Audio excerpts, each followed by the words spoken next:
Hi, and welcome to the PMUni's Business Podcast. Today, I'm going to be interviewing Jasmine Diebelius, the formidable pocket rocket who's got an incredible business platform, PMUni. Hello, Jazzy. Hello. How are you today? I'm good. How are you, Polly? I'm really well. Thank you so much for coming on PMUni's Business Podcast. It really means so much to have somebody like yourself here giving such great advice to all of our listeners. Can't wait. We go back. We go way back, don't we? The OGs. We are the OGs. We are. So for anybody that doesn't know Jasmine, I'm just going to give you a little lowdown. She is a totally formidable businesswoman and an absolutely incredible mentor within the permanent makeup industry. She's actually launched an incredible network and sort of collaborative collective of permanent makeup artists called PMUni, which gathers everybody together as a community. And basically, it's a worldwide thing. It's gone absolutely berserk. I've never known anything like it. I absolutely love it. And I think today I really want to get down to what makes Jazzy tick. What do you do in your spare time when you have any? And also just what it means to be, how old are you now, Jazzy? I'm 28 now. 28 years old and having such a global presence within your industry as well. So just tell me a little bit about how did you get into permanent makeup? So it started quite early on. So I was only 18. So I went to college for makeup and it's funny, my mum wanted me to be a secretary, but I can't spell very well, as you know. And I was like, Mum, I can't be a PA. I can't spell anything. So I changed my course to makeup, like body painting, theatrical, like a week before I was supposed to go. So I did that for 2 years. I loved it, but I found it very hard to get consistent work in like the makeup field. It was all like weekends and working for free. So I wanted to find something similar, but more like Monday to Friday, and I could sort of like create my own hours. Found a niche. So so this was 10 years ago now. So there wasn't really a lot of PMU around, as you know, we came into it the same sort of time. And I was just getting my nails done at a random salon and I saw someone in there doing the eyebrows. And I was like, you know what, that's exactly what I want to do. Same sort of field, but, you know, a bit more niched down. So I was searching around for a course in London. I found one. And being only 18, I just sort of like, you know, when you're like a sponge and you're so ready to sort of like take on the world and absorb all this information. So I started working there quite soon after the course when I did the training. Yeah. And then I was pretty much working there for like 5 years I was flat out. I was traveling from Essex to Richmond every day, 2 hours there, 2 hours back, 5 days a week. And then I was building up my own private clients on the weekend. Yeah. So I sort of went into like grafting mode. I was like, you know what, if I'm going to do this, I'm going to just go all in. Yeah. So, and that was, and 10 years later, here we are. Here we are. And the industry's changed so much since we first started, permanent makeup. And this is where I first met you, when me and you were sort of 10 years younger than we are now. And I remember little Jazzy, and I just remember meeting you and thinking, God, this girl has just got so much about her. And you were I think for somebody so young, you really had a great work ethic and you were willing to put in those hours. And over the past 10 years, I really haven't seen you slow down. In fact, I think you've actually in fact probably added even more to your daily, I don't want to say stress, because I don't feel like you're ever stressed. I mean, we've traveled together loads. We've been like travel buddies. And the one thing I also think is everywhere we go, the laptop's there, you're always uploading content and trying to always keep on top of things, but you don't actually let it overwhelm your day-to-day life. I don't know how you do that. What is the secret? What is the key? I feel like you just have to have that in you. And I feel like the one thing about me is I'm never actually satisfied, and it's sort of like a blessing and a curse. Like I always feel like I'm behind. So it's like I never get to a point where I'm like, oh, okay, I'm happy now, I'm content, I'm going to slow down. Like I've never felt that in my whole entire career. You're like, what's I'm next? always like chasing the next thing, and it's good, but at the same time it's like I literally have no balance. Like that, my life is just like working. But do you love, but if you love. But I love it. Yeah, I do love it. I do love it. I never look at you and feel like you're stressed. This is one thing. So I know you work all the time, but I think, wow, she found my thrives passion. She's thriving within the industry. She thrives when she knows that she's busy. She thrives when she knows that she's got, you've found your calling and you're amazing at it. You're really, really amazing. Don't get me wrong. I have days where I'm just like, overwhelm. Like I get that overwhelm sort of feeling, like so much going on, all these projects all at once. Yeah. But you just have to push through that, and you got to sort of think it's going to be worth the risk is worth the reward. Like all these difficult things, it's like you just have to go through that. And what would you say to anybody who's starting their own business where they feel like the market is already flooded with so many other people doing a similar thing? I would say when I do like trainings, what I find is really, really common in a lot of people is everyone is in like a big rush to get really good. And it's sort of like when you first start, you're not going to be good at it, basically. You're just not going to be. In anything that we do in anything life. that you do, because it's all new, you're learning all these new skills. So I feel like people always want to be amazing the second week that they're doing something, and it's just not realistic. Time served. Yeah, exactly. You have to have time served, and you have to give yourself that, what's the word? The breathing space to actually develop. And I also wanted to touch on, in our industry, especially, we're so artistic. How do you find like running your business where you're always so creative? And I love this about you. And I feel like Scott is so similar. Like you're both like these creative balls of energy who have so many ideas and get excited by, projects that are going on. How do you also implement the side where you've got obviously the business side, financials, all that sort of thing? Does that come easily to you, or is this something that you've had to learn as you've gone along?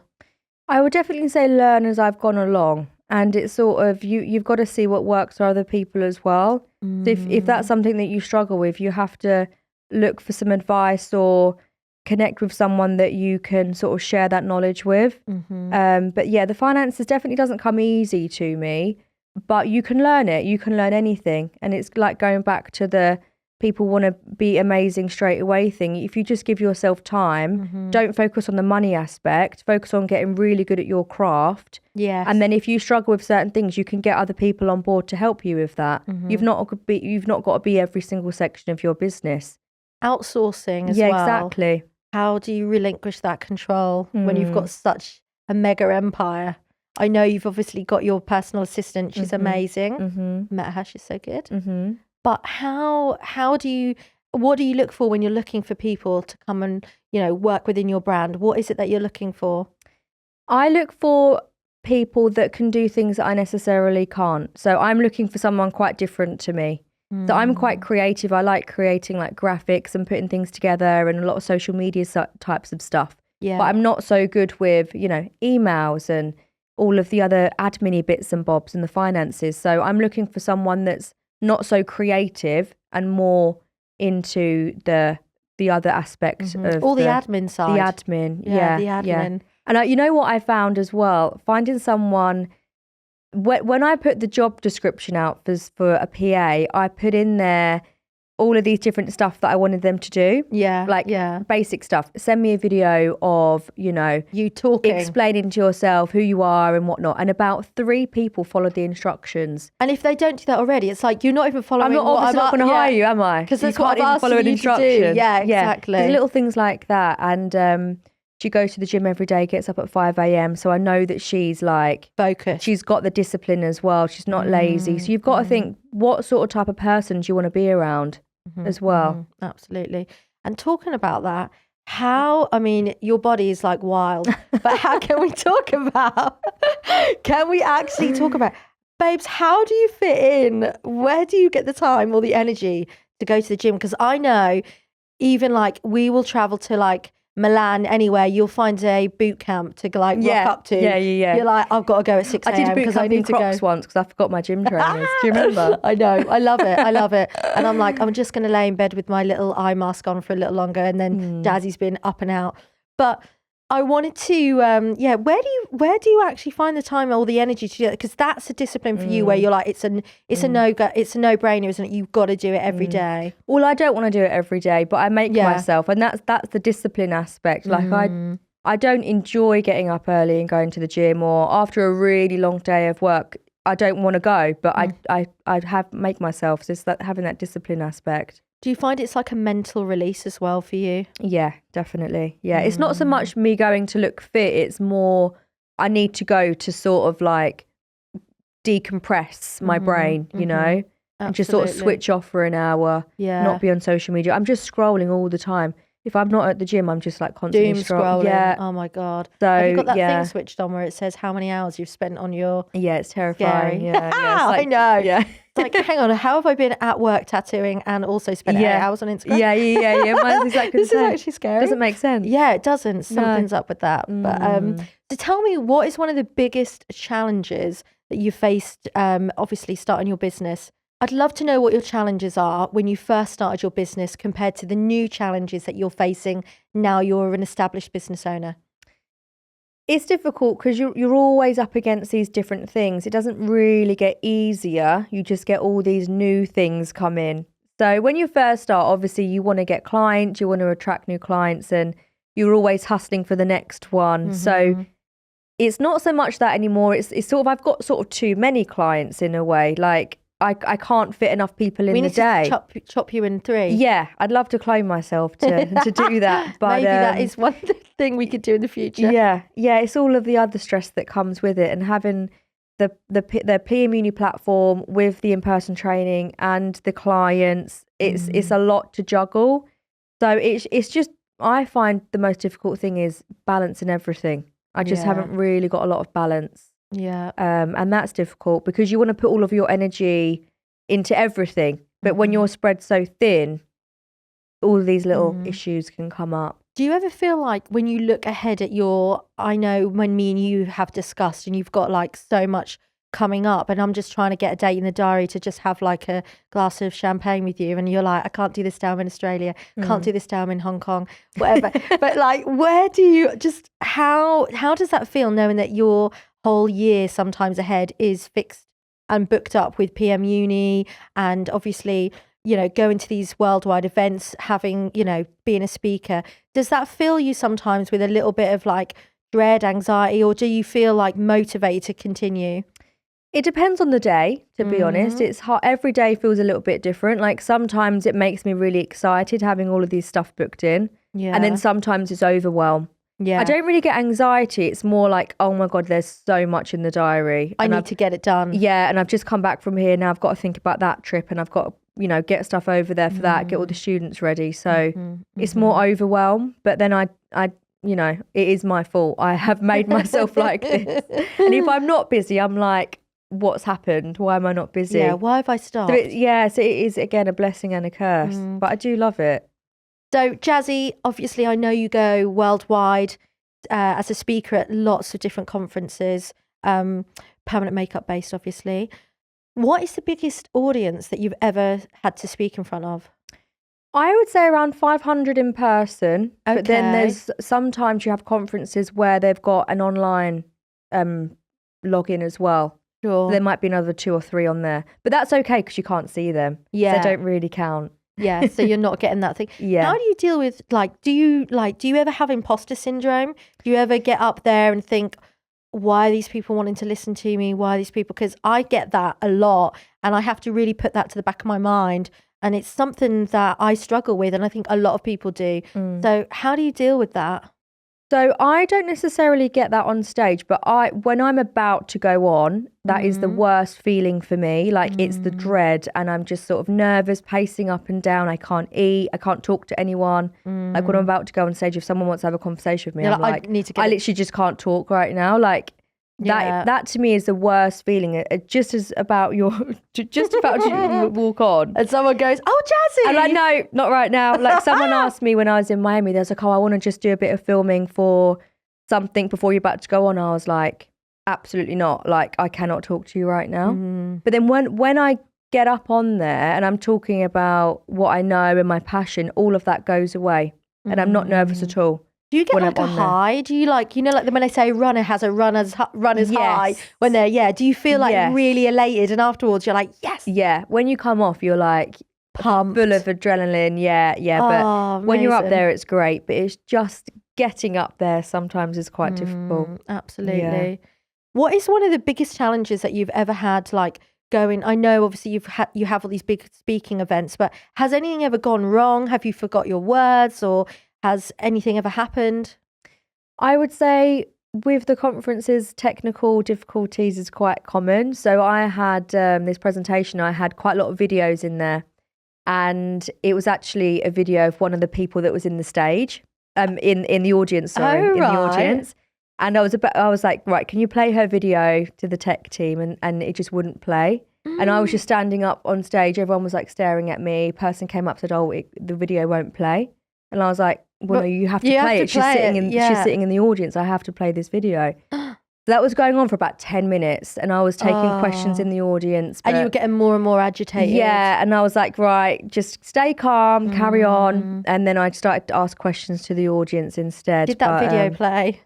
It did in the end. I said, "I'm not getting off the stage until you play the video." Yeah, wow. And then Scott was like running up and down. I could see him. He was like stressed. I was like, he was trying to get I'm not getting off. You have to play the video. Yeah, you have to play it. It's no other way. They wanted me to get off. I was like, no, need this video done. Need this video. Yeah. So we've discussed a little bit about the business and how you've sort of gone global, but I really want to know, where did that change actually happen? I would say lockdown was a really big changing point for my career. I really believe it's all about looking at where everything's going and changing and pivoting to that specific market. So in lockdown, a lot of people was just sort of, they took the year off and they was just relaxing and chilling. And that was for me, I was like, right, what can we do? I had all these trainings booked in, and I couldn't see them. Yeah, there was in person, so I couldn't see them. So that's when we thought, right, let's start to put everything online. So me and Scott came together. He was videoing everything, editing everything together, and we put together these sort of like online little mini courses. Yeah. And then we started to sort of sell them, do like Zoom calls with all of our students. And then it just sort of snowballed from there, really. I think because I didn't sort of take any time off in a way. When I came out of lockdown, everything sort of grew for me. So I would definitely say you have to look at. It was like you were bubble. I remember seeing everything and everything that was going on and thinking like, wow, I think you found a real niche here, because the world has absolutely and completely changed now since lockdown. We are doing more stuff remotely. And I think that people really wanted to also take control of their lives. So a lot of women were thinking, I want to change in career. And I think people were flicking through TikTok, Instagram, and were becoming so inspired. And also kind of like it was therapeutic watching those videos that Scott was doing, because it was in 4K. It was this incredible high detailed visualization of your work. And the great thing is that I feel was this bubbling pot where everything was, it was like there was a bubbling pot with the lid on, and as soon as we came out of lockdown, that came off and everything spilled out, and it was like, Jazzy, we need you here, Jazzy, we need you there, and you were just pulled in all these different directions. Yeah, it really was a crazy time. Oh, it was. And what made you, so obviously you started with those videos, and then is that what then pushed you into creating PMUni? The online courses, yeah. They started off with the small videos, and then we started to film like full treatments and sell them online. And then it just sort of snowballed because we had all of this content in all different places. So we thought, why not just have it all in one place for a lower cost and like an ongoing subscription service and having that community side, because we could sell a course, but then you're not in any connection with that person that's bought it. So the whole idea of PMUni was to sort of create like a community sort of support network as well, like all these people struggling with certain things, we could sort of help them. And there's so much misinformation out there as well. Yeah. So it's sort of squashing all of that and just sort of being that support for the artists. And bringing experts together for your live webinars. Yes. So having industry professionals who, you consider your colleagues coming into PMUni and giving advice and support to the students as well, and using the platform to, because obviously PMUni, it's a collective for artists, but also there's so much scope for other people to come in, and there's like the business side of stuff, the social media side of stuff. That's all the stuff that we don't learn when we come into learning permanent makeup or with any type of business. You have to wear all those hats. How do you, how do we navigate our business when we've got to be everything all in one? It's nearly impossible, right? Exactly. Yeah, that was the idea, to sort of get guest experts on. And I'm learning as well. Like, I'm bringing people on that I'm not necessarily an expert in that field, but I want to get them on, get them to share their knowledge, and then we can all learn together as well. So I really do love the platform. It's really amazing. What advice would you give to anybody who's starting their own business where they feel that they're hitting blocks and they feel like they want to give up? Because I know for a lot of people, you get so far and sometimes you can hit a block and it's like, I don't want to do this anymore. How do you keep that passion alive and not give up? I think, again, it goes back to, you have to pivot in a different direction. So if something's not really working for you, or you're not really enjoying it anymore, you can still stay in your niche, but go into a little different direction slightly. So I do really think that you do have to learn to change and pivot when you're in that sort of mindset, or even like taking a little break as well. Like, take a break and come back with a fresh mind. Yeah. So running and owning your own business takes so much time. I just wondered, do you feel that you have ever had that time taken away from maybe friendship groups, and you started so young, you were only 18 years old, all those hours that you've put into sort of traveling backwards and forwards to and from Richmond? I mean, where did you fit in any time for socializing? I do feel like I did sacrifice quite a lot of that for the career, but I did also feel that the people that I sort of grew up with, they wasn't really my people in a way. Like, we didn't really relate to anything, and I just sort of knew that I would find my people through my career and my job. Yeah. So I didn't really feel too bad about that. You do find your sort of group in your passion. I do really believe that. And you do have to sacrifice something. I would rather build on the business rather than go out and getting drunk. It doesn't really give me fulfillment. It's my passion. And they say that thing, don't they? Like, surround yourself with 5 people who have got their own businesses, and you'll be like the 6th one or whatever. Exactly. If all you're doing is like, worrying about going out at the weekend, etc., that's actually not refocusing back onto the business again. So it's just deviating that time away. Yeah, no, I totally agree. You're so young as well. You're one of the youngest PMU superstars out there. How does somebody so young go so global, and their business has this incredible following, and you are literally a team of 2 people. It's you and Scott running PMUni. How has that happened? What's been like that pivotal moment that's like changed everything?